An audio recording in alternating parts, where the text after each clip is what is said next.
we begin the day with reaction to the Trump administration's new national security strategy. Now, just glance over the new document and you'll notice the word Europe appears a lot. In fact, Europe is mentioned around 50 times. Now, I'll give you a sample here. We want Europe to regain its civilizational self-confidence. Europe is in danger of civilizational erasure. And America's goal is to cultivate resistance to Europe's current trajectory by supporting far-right movements. Those are just some of the points that you find in this document. Well, what kind of picture of Europe is this administration trying to paint? Does the transatlantic relationship remain the most important for Washington? Or are the U.S. and Europe becoming adversaries, enemies even? And will this strategy, will it have staying power, lasting longer than the final 3 years of the Trump administration? Here's more now about what is inside this new strategy. The U.S. military has, for decades, protected Europe. The NATO alliance was considered sacred, with European and American officials sitting down to work out differences, even if everyone knew the U.S. was actually in charge. Now, the Trump administration's national security strategy seems to spell an end to all that. It's supposedly a non-binding 33-page window into the Trump administration's thinking, a combination of demands, critiques, and what seem like threats to interfere in European politics. A section called Burden Sharing and Burden Shifting lays out a stark contrast to previous U.S. administrations. The U.S. should enable Europe to stand on its own feet, including by taking primary responsibility for its own defense. The strategy document says the U.S. should de-emphasize areas not critical to U.S. security, which now seems to include Europe. EU officials played down the shift in tone and sounded a note of independence. Let's focus on the things that we can do together. I mean, what we can take from that security strategy is that we are still, allies with America. We don't always see eye to eye on everything, but it's our internal matters we can handle ourselves. The section on promoting European greatness makes no mention of shared democratic values, except to blame the EU for subverting democratic processes and undermining liberty and sovereignty. It says the U.S. will support patriotic parties to prevent a future of civilizational collapse in Europe, where certain NATO members will become majority non-European. In the past year, U.S. officials have praised parties like Germany's AfD. Promoting them would be seen as election interference from a country that is supposedly an ally. I believe that issues such as freedom of expression or the organization of our free societies here, at least in Germany, do not belong in this context. Nor do we believe that anyone needs to give us advice on these matters. They are regulated by our constitutional order. The question of what to do about Russia is missing from the document. It says that the U.S. should end the perception that NATO will keep expanding, a central demand for Russia to end its war in Ukraine. And it blames European governments for extending the war, allegedly against the wishes of their citizens. No mention is made of Russia's aggression in launching a full-scale invasion on its neighbor, which sits at the border of EU countries. The Kremlin welcomed the document. The adjustments that we see correspond in many ways to our vision. So there's reason to hope this could be a modest guarantee that constructive joint work on finding a peaceful settlement for Ukraine, at minimum, can continue. Taken altogether, for many in Europe, it's confirmation that Trump intends to turn his back and leave them on their own, except to intervene in their politics as he sees fit. All right, I want to go now to our Washington Bureau Chief, Ines Pohl. Ines, good to see you. You know, this new U.S. security strategy, it triggered reactions across Europe over the weekend and today. Some headlines going so far as to say Europe's leaders can no longer deny that the relationship with the U.S. has changed. Transatlantic seismic shift. What about on your side of the Atlantic?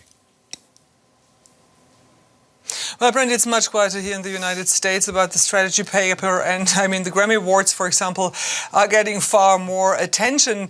This, of course, has a lot to do with the fact that the strategy's release has simply reinforced what many policymakers have been saying for months, including Vice President J.D. Vance at the Munich Security Conference, who's basically said the same at the beginning of the year. So this administration, this is in the core, just does not see Europe longer as a unified strategic partner, but as a collection of individual nations moving in what it considers the wrong direction.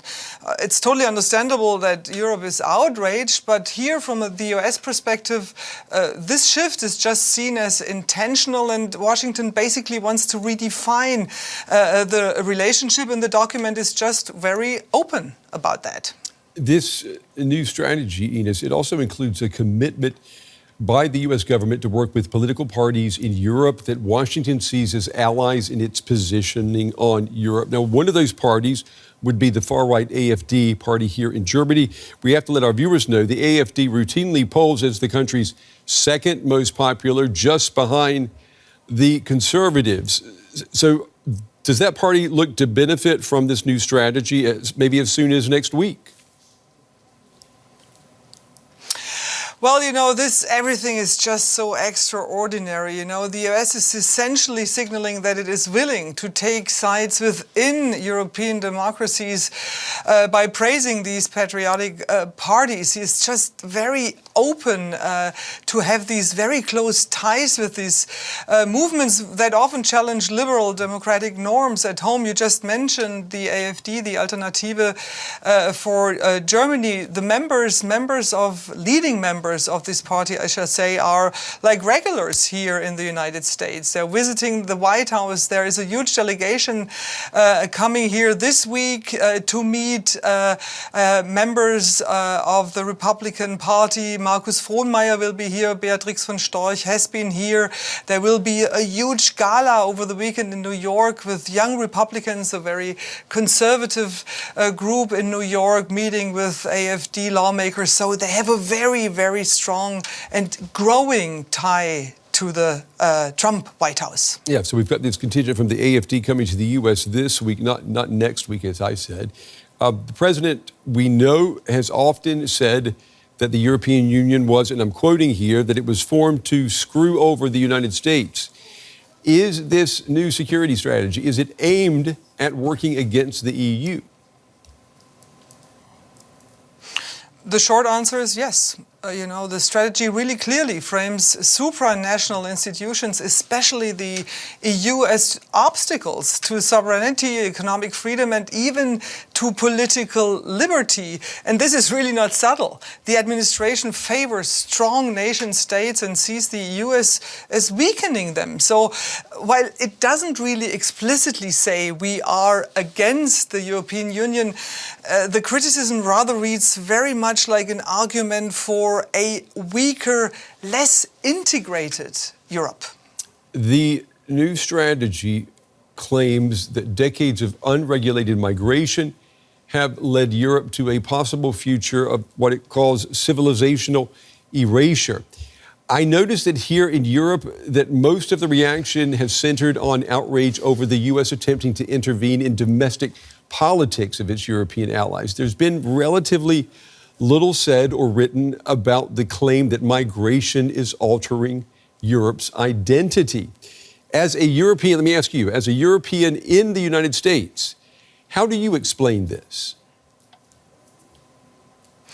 I'm really glad that you raised this question, Brent, because I think that is really very important to reflect on that. You know, my take would be many Europeans are used to having these really extremely difficult internal debates about migration, but they're just not used to Washington weighing in and Washington using language that really echoes far-right narratives. But you also mentioned earlier on, Brent, in our conversation here, that these far-right narratives, that these far-right parties, for example, in Germany, are super successful. So they echo also what many Germans obviously think.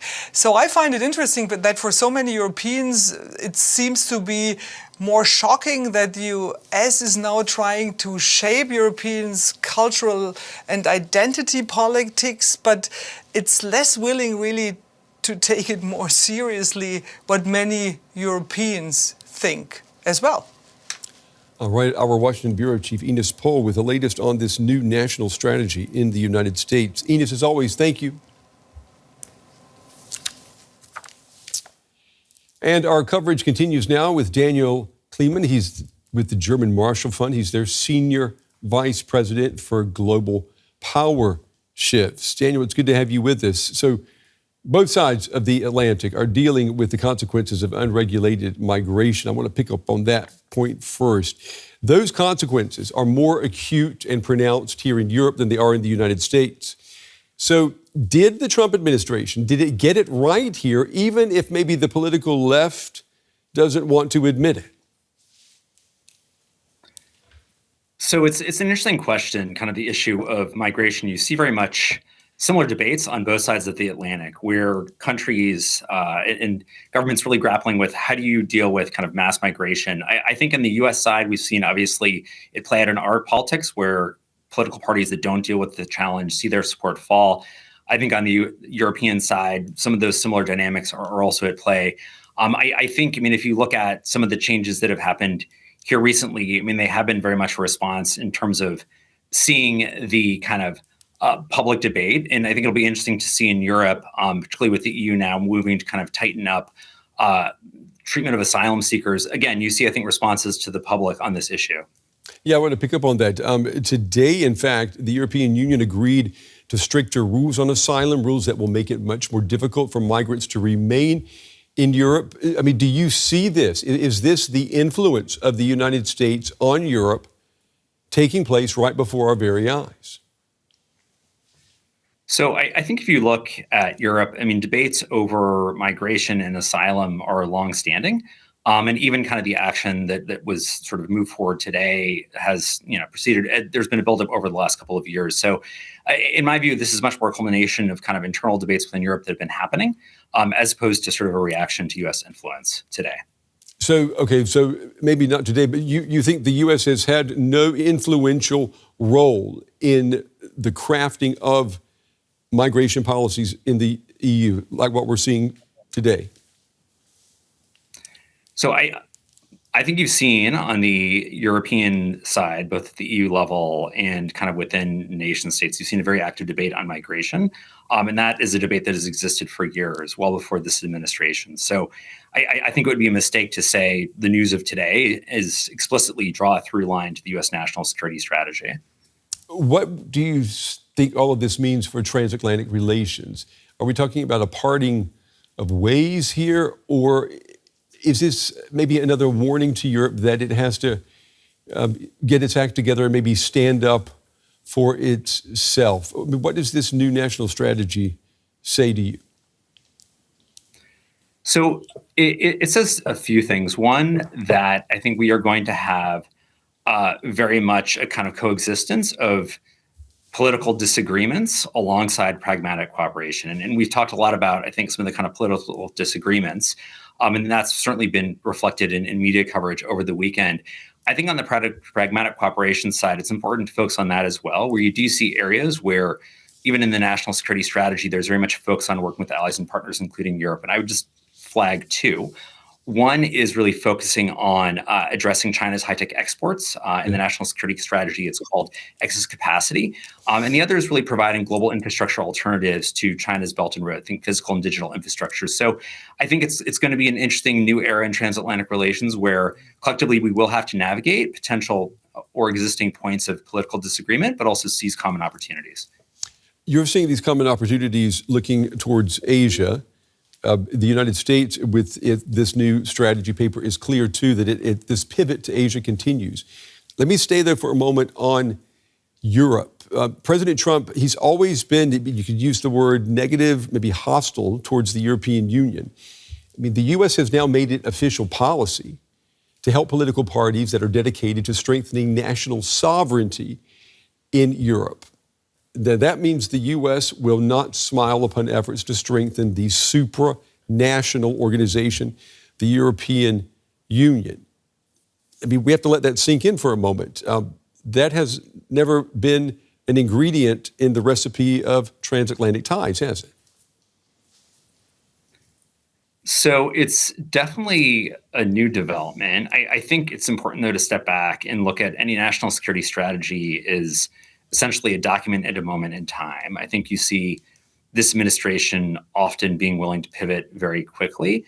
And where there are kind of transactional gains to be made, for example, negotiating a trade deal, you do see the administration being willing to work with the EU. So I think, again, you're going to have a very kind of sometimes perhaps uneasy, but coexistence of this kind of distrust of international or multinational institutions coinciding with kind of deal making and efforts to move forward pragmatically. And I think for Europe and also the United States, that will be the challenge to navigate. I want to ask you before we run out of time about something we saw on Saturday. On Saturday, Poland's Prime Minister Donald Tusk, he posted the following on X. Let me just read that out for you. Dear American friends, Europe is your closest ally, not your problem, and we have common enemies. At least that's how it has been in the last 80 years. We need to stick to this. This is the only reasonable strategy of our common security unless something has changed. Daniel, Donald Tusk's question at the end, it's not just rhetorical. He wants an answer, I think. Has something changed? Something in the DNA of the U.S.-European relationship? Do you have an answer for him? So a few thoughts. One, I think the relationship is certainly broad, and we're looking at one lens, which is the national security strategy. It's commercial relationships, people to people. It's much broader than any kind of single national security strategy. So I think it's, again, important to recognize the document for what it is. It's an important document, but also to step back and look at kind of the totality of the relationship. In the U.S. system, we also, of course, have the legislative branch, which has a different view overall of Europe as well. So I think, again, I would just kind of turn to an earlier point, which is it is a new era of transatlantic relations. I think you are going to see some of these areas of political disagreement perhaps become more prominent. At the same time, there are still real opportunities to work together pragmatically. And so I think the challenge will be managing that going forward. Daniel Kliman, the Senior Vice President for Global Power Shifts at the German Marshall Fund. Daniel, it's always good to have you with us. We appreciate your time and your insights tonight. Thank you.